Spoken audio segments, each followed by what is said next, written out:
Sumatera Selatan, salah satu provinsi di Indonesia yang memiliki potensi besar dan selalu menunjukkan. Jadi pengusaha harus punya mental baja. Menjadi entrepreneur atau pengusaha itu harus memiliki mental baja dan mindsetnya juga harus terbuka.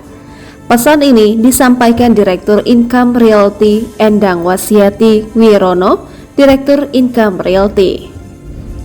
Sosok yang suka berbagi pengalaman yang menggeluti bisnis kuliner dan konsultan properti ini menambahkan, jangan takut memulai usaha.